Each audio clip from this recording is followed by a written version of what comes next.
The prairie wind carried a strange hush that evening, the kind that made a man's skin prickle even beneath the weight of a wool coat.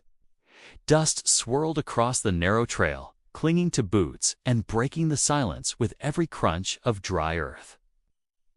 He had ridden until the horse beneath him staggered, until even the stars above blurred into a weary haze. Now, with night swallowing the land and his body aching with hunger and loss, he caught sight of a faint glow in the distance, a lantern burning in the window of a weathered cabin.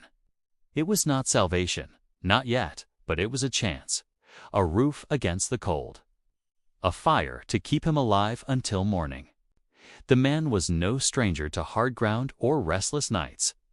He had lived on the edge of choices that left scars deeper than any bullet wound. He carried the look of someone running, though the wilderness around him offered no place to hide. The lines on his face spoke of a past too heavy to set down, while his silence hinted at words that once might have mended him, but now were locked away. He came to the cabin not as a guest, not as a friend, but as a stranger willing to trade the few coins he had left for the simple grace of shelter. The cabin itself stood lonely, a wooden shell pressed against the dark hills. The lantern's glow shook with the wind, and the chimney released only a thin stream of smoke. It looked less like a home and more like a monument to survival, carved into the wilderness by someone who had known both grief and grit. As he neared, the door opened before he had the chance to knock. A figure stood there, framed by the flickering light inside. She was tall in her own way, her presence carrying strength, though her shoulders sloped as if from burdens carried too long. The widow that townsfolk had called her when he first passed through the nearby settlement. A woman who lived apart, whose heart had been tested by loss, but whose spirit refused to break. Her eyes caught him before her words did. They studied him carefully, as if weighing his soul against the night air. There was no welcome in them, not yet, only the guarded glance of someone who had seen promises shattered before. She asked him little, only his purpose. Only if he carried trouble on his back along with that rifle and the scars that no cloak could cover. He answered plain he would pay for a bed near her fire, nothing more. He spoke with a low voice that carried both honesty and exhaustion. After a pause, she stepped aside. The deal was silent, but understood. Inside, the cabin was sparse, worn from years of use. A single table rested near the fire. A quilt draped over its edge as though it had been stitched and restitched through countless winters.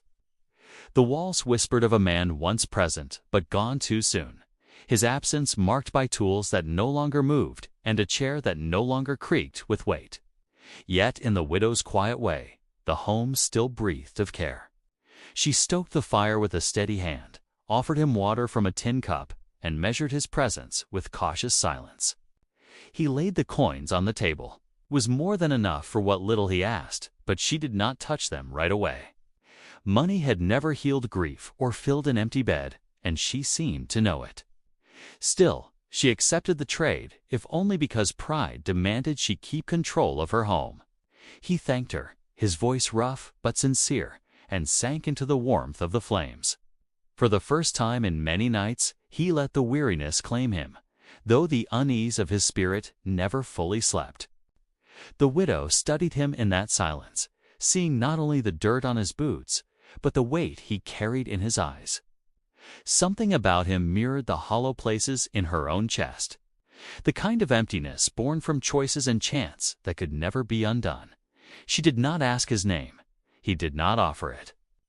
Between them lay the fire. And in it, a truth neither dared to speak, that sometimes to broken souls find themselves crossing paths not by accident but by the stubborn hand of fate.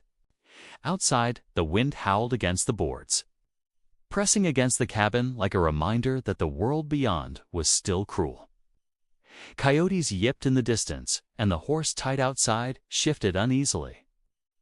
The man's hand twitched near his rifle, a reflex too ingrained to forget. The widow noticed and said nothing, though her own grip on the iron poker by the fire tightened. They were strangers, after all, and trust was a rare currency on this land.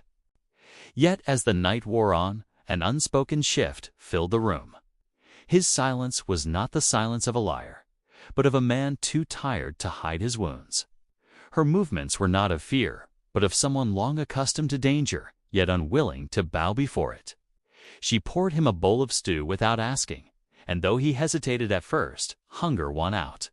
He ate slowly, savoring each bite like a man tasting mercy for the first time in years.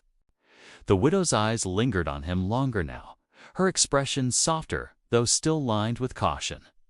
Something stirred in her chest, a reminder of the humanity she thought had been buried beneath sorrow. He had paid for shelter, but already the exchange felt heavier, like something neither of them had bargained for. Redemption was not a word she spoke often, yet it hovered in the air that night. Carried in the crackle of the fire and the steady sound of his breath as weariness claimed him again. When the flames burned low and shadows pressed against the walls, the widow found herself standing over the stranger, watching him with thoughts she could not name. He looked at peace and sleep, though his body bore the marks of battles fought both outside and within. For reasons she could not explain, her heart trembled with both fear and longing. She had taken him in for coin, nothing more. Yet something about him unsettled her, stirred a memory of the woman she used to be before loss, hardened her soul. The night was not finished with them. Beyond the cabin door, footsteps pressed into the dirt, slow and deliberate. The horse outside snorted and tugged against its rope, sensing danger before human ears could. The widow froze, her hands still resting on the wooden table. The man stirred, eyes opening with a soldier's instinct. Their gazes met across the dim room, the firelight catching the steel in his stare. Neither spoke, but both knew the shelter they shared was about to be tested. And in that moment, what she had given him was no longer just a bed near the fire. It was the first fragile thread of trust. Whether it would hold against what came next, neither of them could yet say. The lantern flickered once, and the night pressed in tighter, leaving them standing on the edge of something neither coin nor caution could measure. Would the stranger's presence bring danger to her door, or was he the very answer to a prayer she had long abandoned? The wind carried no answer, only the sound of those steady footsteps drawing nearer to the cabin where two weary souls waited, their fates tangled in silence. The sound outside the cabin grew heavier, boots sinking into the dirt with a slow and steady rhythm. The widow's breath caught, her hand resting against the edge of the table as though bracing herself for whatever came through the dark. The stranger was already awake, his eyes sharp and alert, one hand sliding instinctively toward the rifle propped near the hearth. The fire threw shadows against the walls, bending and twisting with each gust of wind that slipped through the cracks in the boards. Neither of them moved at first. They listened, waiting, the silence between each step louder than the step itself. The widow's heart pounded with the memory of years past, when men had once come to her door bringing promises, only to leave ruin behind. She had not expected to feel that old fear again, yet here it was, curling in her chest like smoke. The stranger, though worn from his travels, carried himself with the calm of someone who had stood face to face with danger too many times to count. Still, there was something in his eyes, a flicker of unease that betrayed the weight of his own past. The footsteps stopped outside the cabin door. A long silence followed, then the faint scrape of leather against wood. Someone was there, listening. The widow tightened her grip on the iron poker. The stranger motioned for her to stay quiet. His voice came low, steady as stone, barely above a whisper. If they mean harm, they'll knock. But no knock came. Only the groan of the wind through the eaves and the restless stamp of the horse tied near the fence. The widow forced her breath to steady. She had survived years of loneliness, years of learning to sleep with one ear open. Yet something about this moment felt different, as if the danger pressing against her door had followed the stranger rather than risen from her own solitude. She thought again of the coins he had laid on the table. Shelter had been the bargain. But fate had brought her more than just a paying guest. After a while, the steps moved away, fading into the night until only the coyotes sang across the prairie. Still, the widow did not ease her grip on the poker, and the stranger did not lower his rifle. They waited, counting heartbeats, until the silence outside seemed too deep to ignore. Finally, he set the weapon down, though not out of reach. "Was it someone you know?" he asked, his tone calm but watchful. She shook her head. "I keep to myself. Folks in town rarely bother with me. Whoever it was, they weren't looking for me." Her eyes held on his face, sharp with suspicion. "What about you? Is trouble following close behind?" The stranger looked at the fire instead of her, as though the flames might hide the truth. His silence was its own kind of confession, and the widow read it clearly.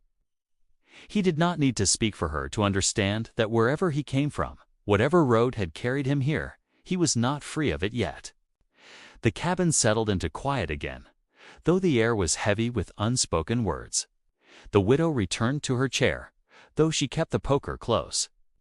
The stranger leaned forward, elbows resting on his knees, staring into the fire as if trying to read his future in its shifting light. His face, worn by years of hardship, softened only in those moments when the glow caught the lines of exhaustion more than the scars of battle. She studied him as carefully as he studied the fire. He had not offered a name, and she had not asked again. Names had weight, and sometimes it was safer to leave them unspoken. Yet there was something about him that stirred her curiosity, something that unsettled the walls she had built around herself. She told herself it was caution, nothing more, but deep down she knew better. It was the same stirring she had felt when her late husband first walked into her life, years before sorrow hollowed out the cabin they had built together. The stranger's presence filled the room in a way that frightened her, though not for the reasons she wanted to admit. He carried danger, that much was clear. But beneath it, there was something else, a quiet desperation, the look of a man who had lost more than he could carry, and yet kept walking. As the fire dimmed, he finally spoke, his voice low and rough. "I didn't mean to bring trouble to your door. I just needed a place to lay my head." The widow's eyes softened, though her tone remained firm. "Shelter is what you paid for, nothing more. But trouble doesn't ask permission when it comes. You best remember that." He nodded, accepting her words without protest. There was a respect in that silence, a recognition of her strength. He had met plenty of people who hid behind false smiles, but the widow carried her truth openly.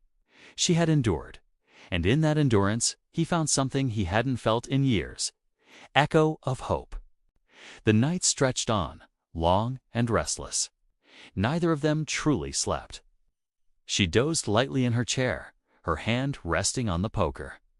He sat near the fire, his mind wandering 2 roads behind him, 2 choices that had led him to this lonely cabin. Faces flickered in his memory, some long gone, some haunting him still.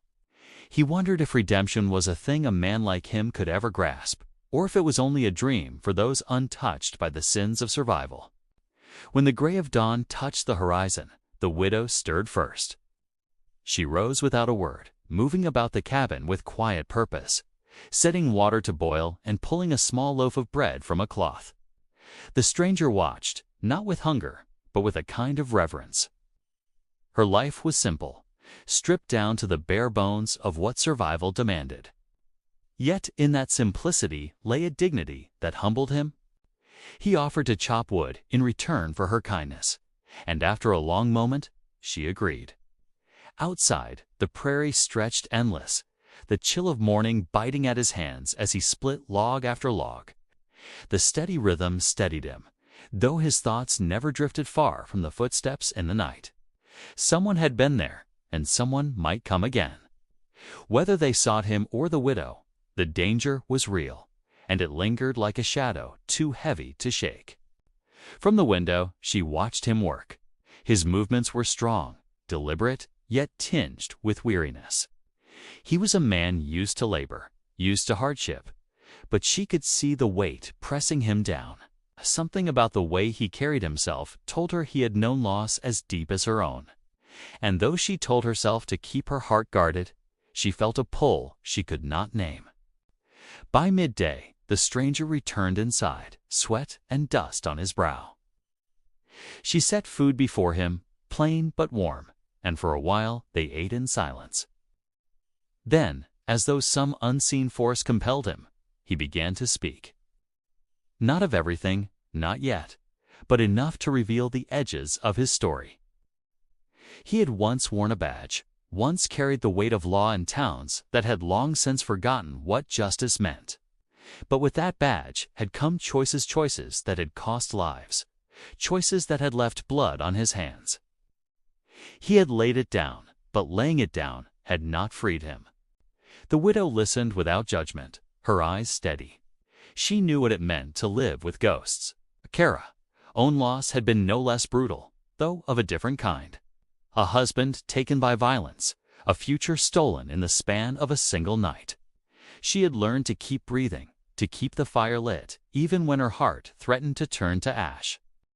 Their words lingered between them like a fragile bridge, unsteady but real. For the first time in years, both felt less alone. Yet beneath that fragile bond, the shadow of danger still stretched long. The footsteps in the night had not been a dream, and the stranger's past was not finished with him. The widow could feel it in her bones, as certain as the wind that never stopped sweeping across the plains. As dusk began to fall again, the horse outside pricked its ears, restless once more.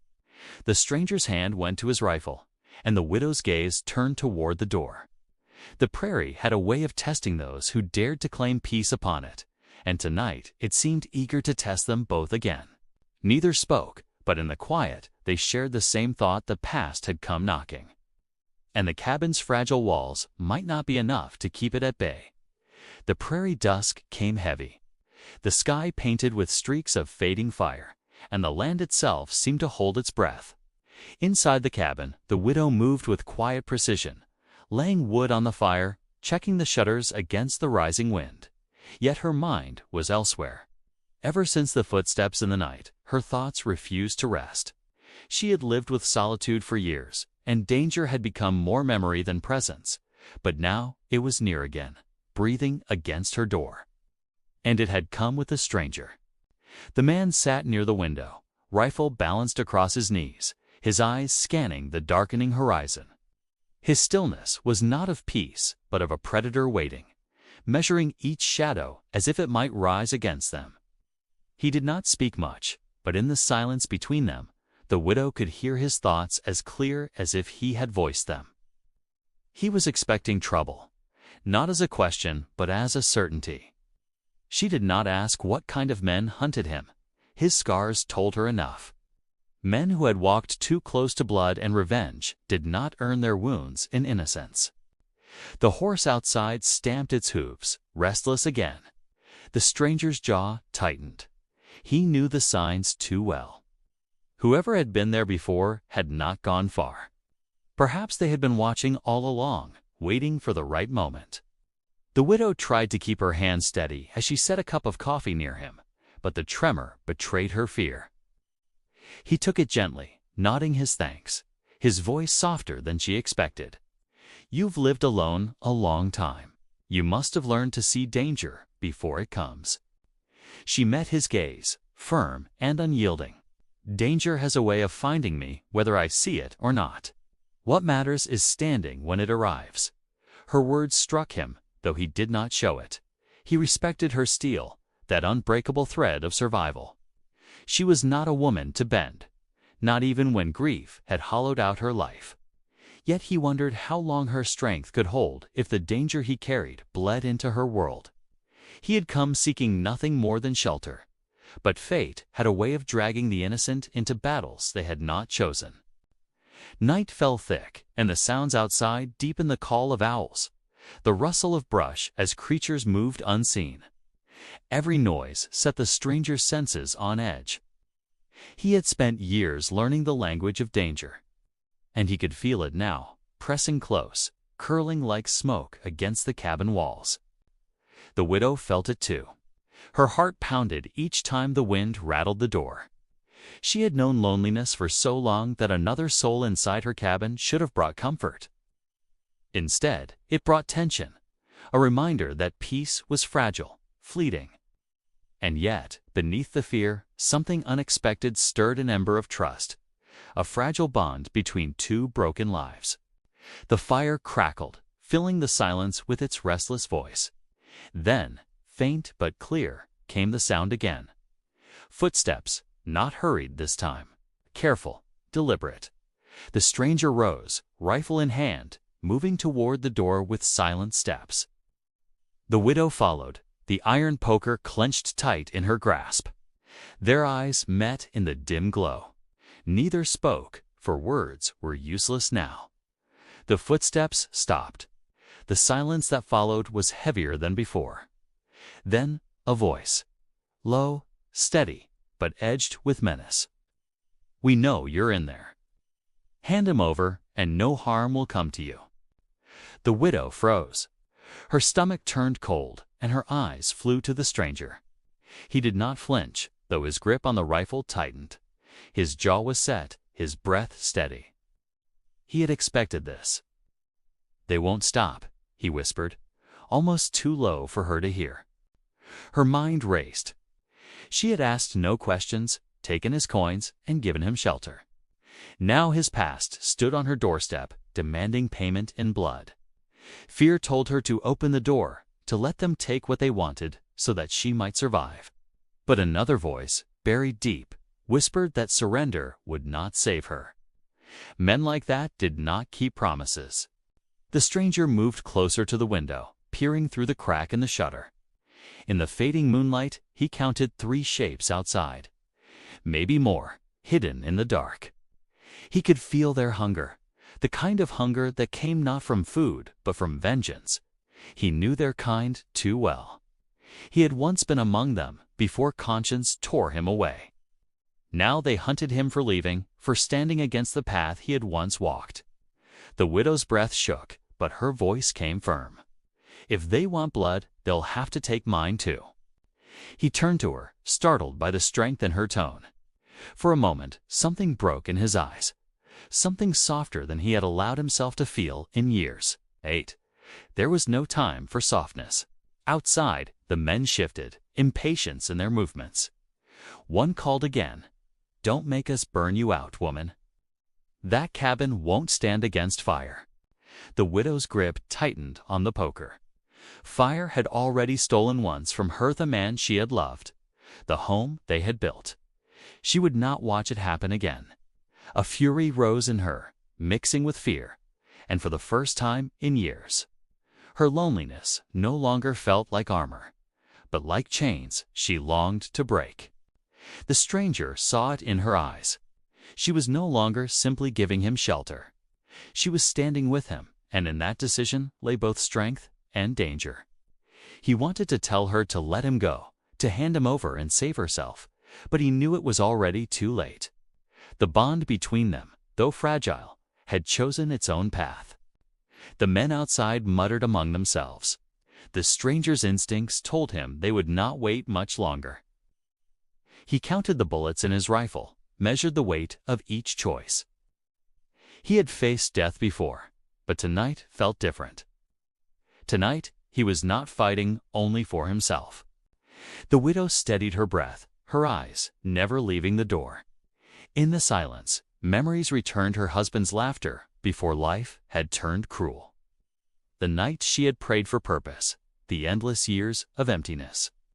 And now, standing beside this stranger, she felt something stir that she had thought buried forever. Not hope, not yet, but something close. The stranger turned back to her, his voice low.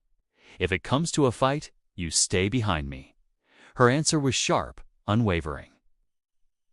"I've buried enough to know I won't stand aside." The fire hissed, sparks rising into the dim air, as though the cabin itself braced for the storm outside. The tension pressed against them from all sides, a weight that threatened to crush yet also bind them together. The men outside shifted again, one striking a match. the flare of light visible through the crack in the shutter. The widow's breath caught. The stranger lifted his rifle, every muscle taut.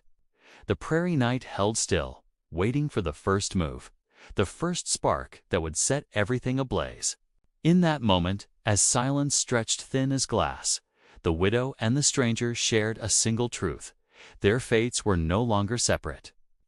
Whatever came through the night, whatever fire or blood awaited them, they would face it not as strangers, but as two souls caught in the same storm. And still, the question hung heavy, unanswered. Would standing together be their salvation, or the final mistake that doomed them both?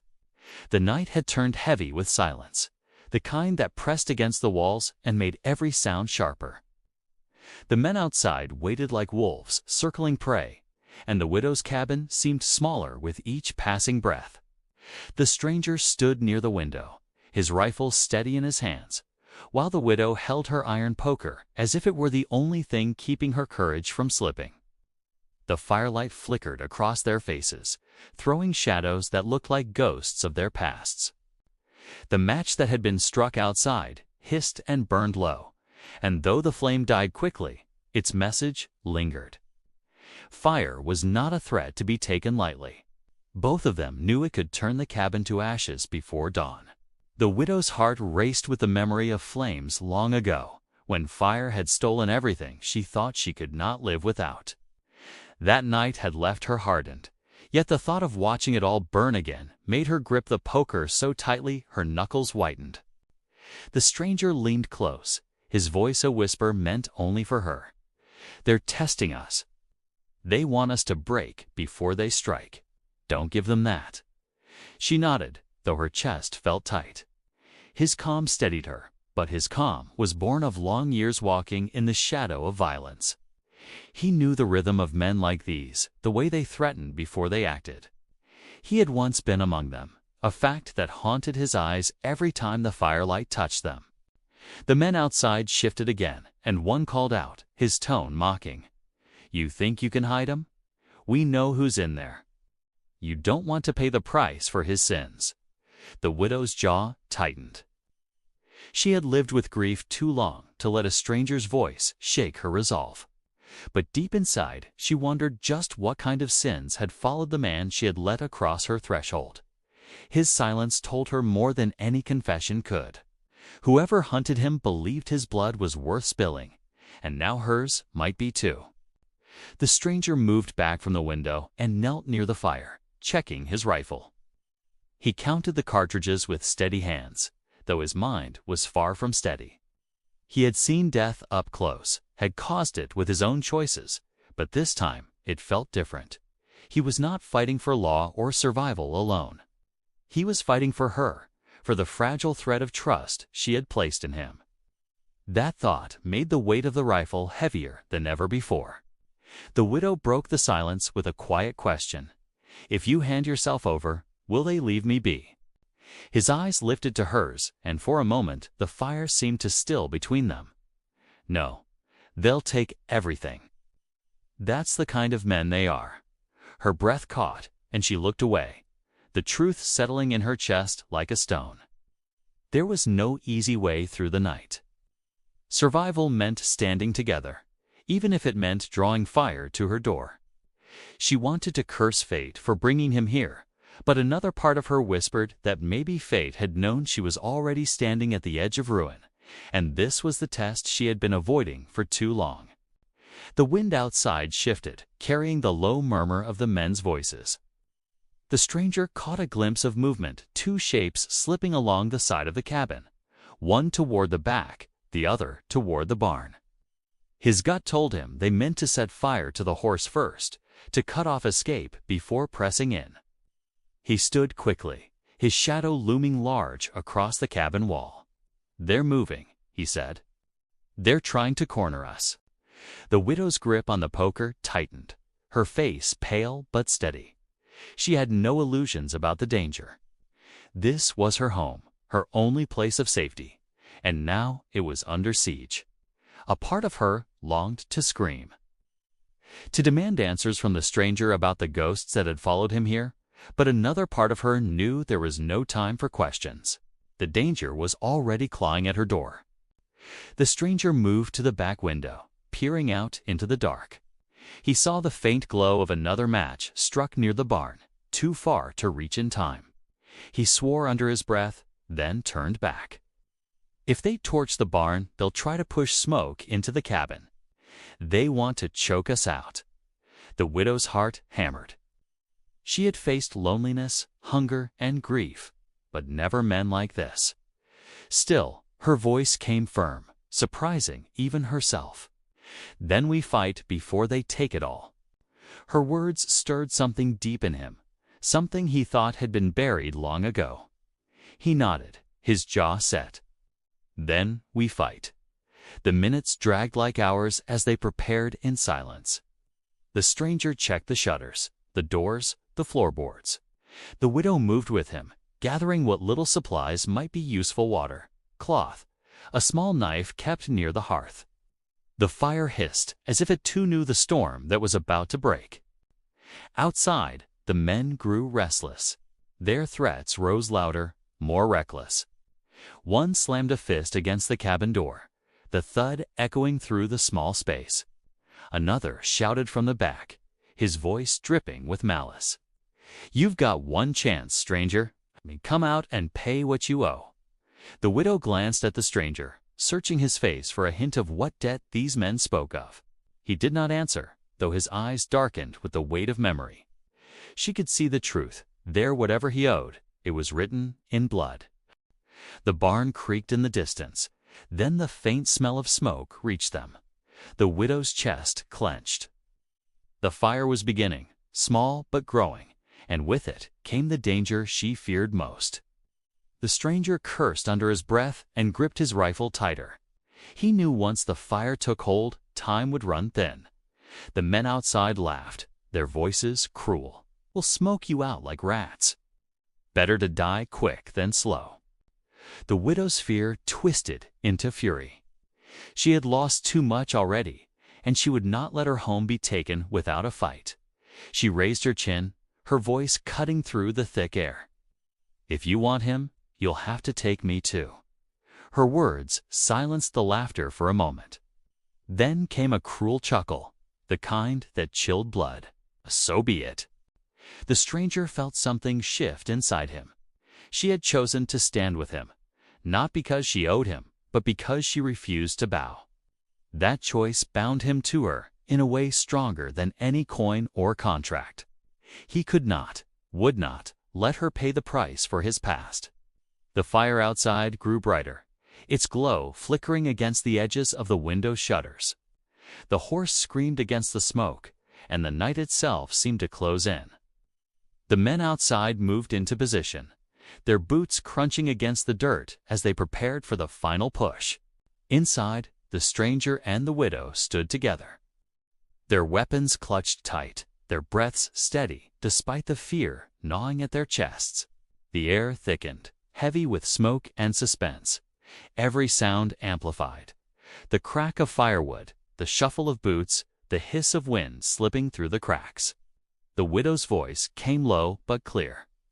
"Whatever happens, we face it side by side." The stranger met her eyes, and for the first time in years, he felt something close to redemption stir in his heart. He nodded, his voice steady as steel. Side by side. The night roared with fire and footsteps, and the cabin trembled as danger closed in. The moment of reckoning had come, and both knew there was no turning back. What waited beyond the door was more than just survival. 'Twas a trial of everything they had left to fight for. And with the first crash of boots against the door, the story surged toward its breaking point, leaving only one question burning in the dark: who would rise, and who would fall when the flames reached their fiercest? The crash of boots against the door shook the cabin, and the widow's heart leaped into her throat. Smoke from the barn seeped into the air, its sharp sting already clawing at their lungs. The stranger stood tall near the window, rifle raised, every line of his body ready. The widow gripped her iron poker with both hands, the heat of the fire at her back reminding her of everything she had already lost once. This was the moment the night had been driving toward, and neither of them had a choice but to face it. The first shot shattered the silence. Wood splintered as bullets tore into the doorframe. The widow flinched but did not fall.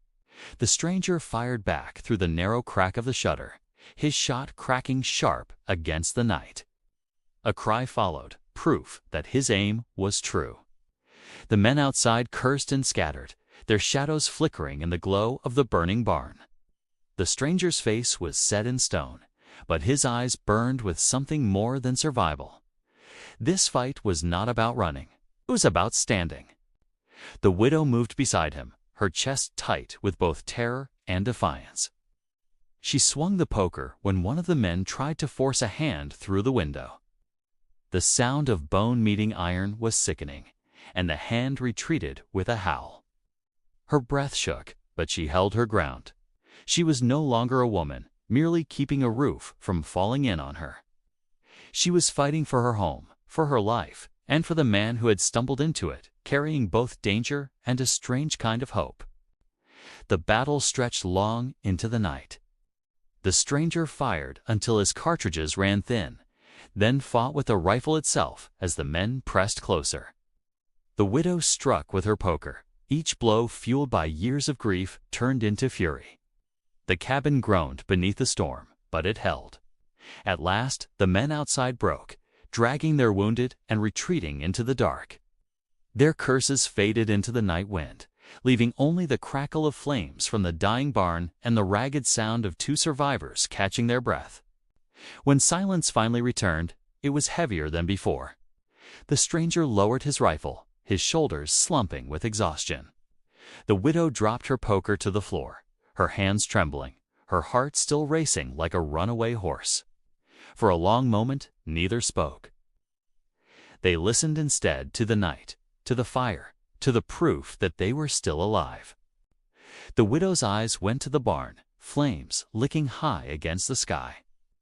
The horse had been freed by the stranger's quick thinking in the chaos, but the building itself was lost. She felt tears sting her eyes, not just for the barn, but for the life it represented.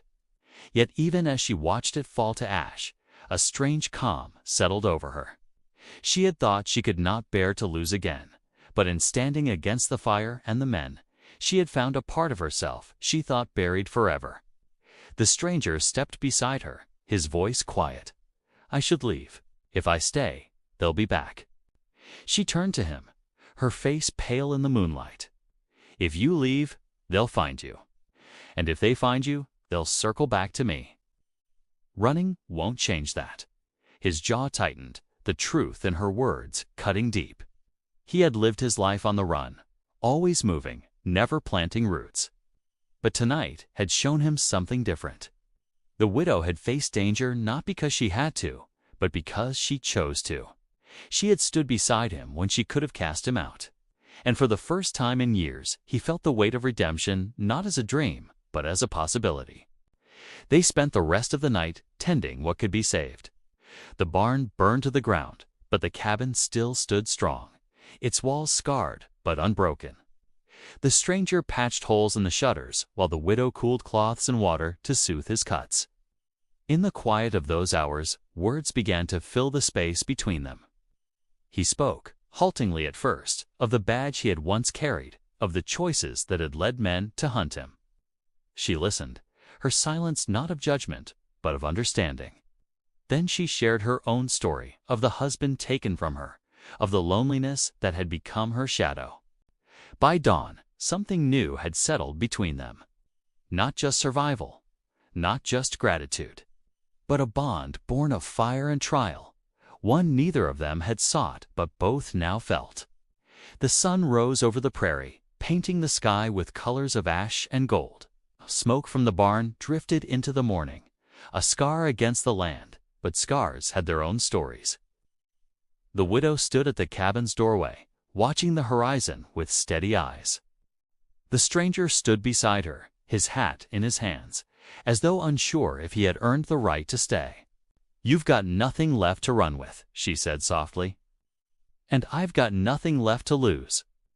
Maybe that's enough reason to build something again." Her words struck him deeper than any bullet. He had thought redemption would come in some distant place, in some grand act. Yet here it was, offered in the quiet strength of a woman who had lost as much as he had and still stood unbroken. He nodded, his voice rough with emotion he could not hide. "If you'll have me, I'll stand with you." The days that followed were filled with work. Together they rebuilt what had been burned, not just the barn, but the faith in life itself. The widow found herself laughing again, small at first, then stronger. The stranger found himself sleeping without nightmares, his body at ease in a way it had not been in years. Though the memory of the men outside lingered, neither let fear take root. They had faced the storm, and in facing it, they had found something worth holding on to. The town whispered when the stranger began to walk its streets beside her. Some still looked with suspicion, knowing he carried a past of blood. But others saw the change in him, the way his shoulders no longer bent under guilt, but lifted with quiet resolve. And those who doubted the widow's strength now spoke her name with respect. For word of that night in the cabin had spread farther than the smoke of the fire. Seasons shifted. The prairie, once so empty, felt alive again. Crops grew near the cabin, the barn stood tall once more, and laughter sometimes echoed where silence had once ruled. The widow no longer bore her grief as a chain, and the stranger no longer wore his past as a wound. They carried both still, but together they had turned them into something new. Yet the memory of that night never left them fully. It lived in the scarred boards of the cabin, in the ashes buried under fresh earth, in the quiet moments when their eyes met across the fire. It reminded them that redemption was not found in running from the past, but in standing against it with someone willing to stand beside you. When the prairie winds howled, as they always did, the widow no longer feared the sound. And when the stranger heard footsteps in the night, he no longer reached for his rifle first. He reached for her hand. What began as a bargain for shelter ended as something far greater. He had paid her with coins, but she had given him something no money could buy, the chance to be human again. And in giving it, she found her own heart restored, her life no longer empty, but full of purpose. The story of the widow and the stranger was not written in gold or glory, but in fire, blood, and the quiet strength of survival. It was a story of loss turned into hope, of redemption carved out of ruin, of love born not in peace, but in the storm. And as the prairie stretched wide before them, endless and untamed, they knew the journey was far from over. But for the first time, they were not walking it alone.